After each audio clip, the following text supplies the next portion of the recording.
close-up shot for each of you that would be emotionally challenging and that would give you the challenge of working with a very full emotional moment, a very full emotional reaction while staying in close-up. It gives you both a challenge in your emotional preparation and in the way that you express it in a close-up situation. Ready, and action. So why didn't you kill me then? Cut. Starting out as a sub for an acting class in New York City, Robert Epstein's passion for poetry, yoga, music, and other creative forms allowed him to find that acting, in one way or another, was able to build on most of his artistic interests. I think a lot of people look at acting as something where you get up and express yourself, or that it's all about emotion.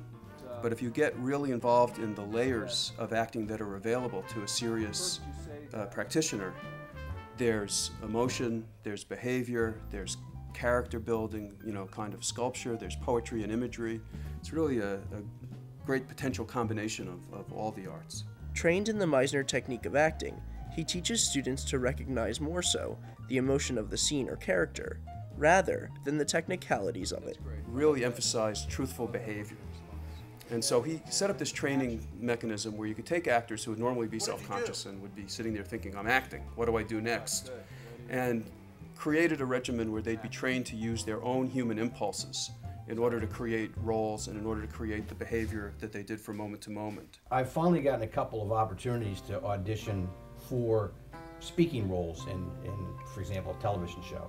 And it's very comforting to have this technique in your pocket when you go in there. My example of that was I went and auditioned to play the role of a banker, and my first line was something like, how much longer is this going to take?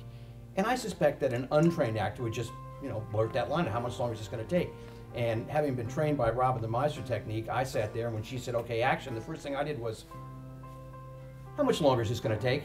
And just the exercise of looking at your watch is, to my mind, so much more of a Meisner type of something that he would instruct you to do. If you want to know how long it's taking, find out what time, I'll see how long you've been sitting here already. You're taught in this course to look at what happened just before the scene that you're about to do. And that helps you get in the proper frame of mind, probably not the term that Rob would use, but gets you in the proper frame of mind for beginning that scene. So in that audition, I sat there and for a few seconds until she said, roll it, and got exasperated. I've been sitting around here, tapping my feet for the longest time. Then she says, okay, action. How much longer are we going to be here? That's just, for me, that was a good use of the technique.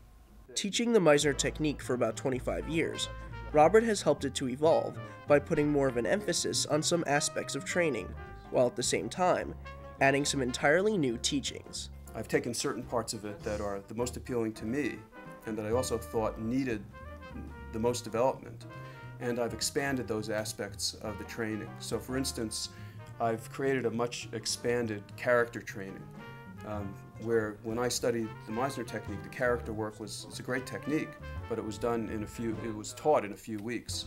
And I teach character work over something like 30 weeks or so.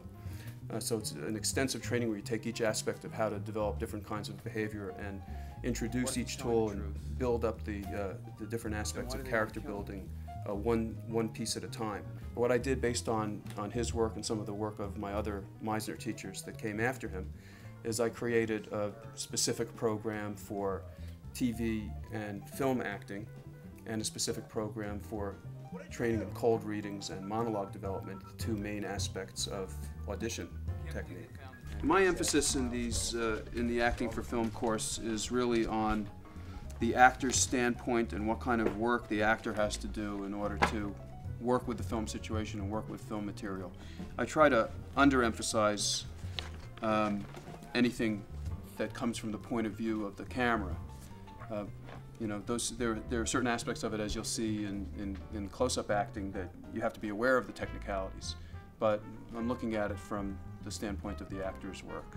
The main idea is to not be an acting robot that gives an impression of acting, but to fully immerse yourself in the situation, doing what you would do normally if it were for real. It creates the sense of not only a truthful person who's living in a realistic situation, but the creation of a unique human being, a character that's very specific.